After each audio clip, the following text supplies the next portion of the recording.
What are your favorite ways to bring life and movement to a static mix?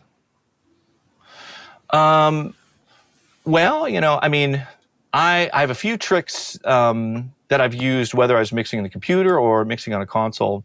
And, for me, there are different aspects that are the tools that we use that are in the palette that we use in order to be able to paint a picture with sounds. And so we have control over how close up things are or how far away they are. We have control over their place in the frequency spectrum, how bright they are or how dark they are.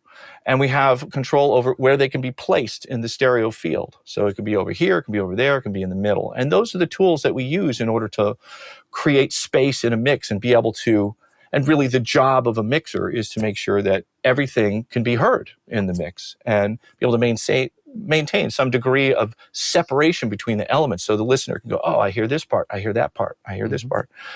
And so I'm always using those three main tools in order to achieve that and compartmentalize the frequencies that particular elements in a mix are occupying and being able to place things in particular spots in the stereo field to be able to maintain that definition between different parts. And I'll use that stuff in order to breathe more dynamics and life into a mix. And so you can have a song that starts off where I don't use the full width of the stereo field. And just by a little bit, just have things in just a little bit. And when the chorus comes and you want everything to just open up and get bigger and sound, more epic, all of a sudden, everything gets wider. You can add more high-frequency elements and more sub-frequency elements. So it expands in this direction in frequency. It expands in this direction in width. And you can even play with the depth of things, add things that are further away. So now there's a more sense of depth in the mix. So by adding and subtracting with those main elements of a mix, you can have huge control over the dynamics.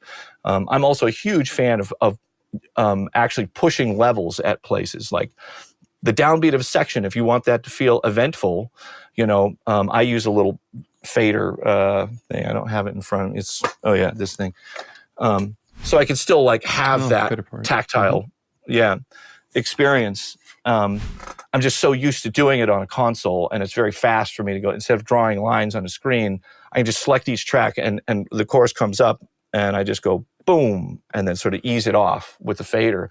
And it just makes that beginning of that section just have this impact and energy to it that you just feel just by sheer volume alone, And so that's something I've been doing for decades, To watch the full video, click the link below and don't forget to subscribe.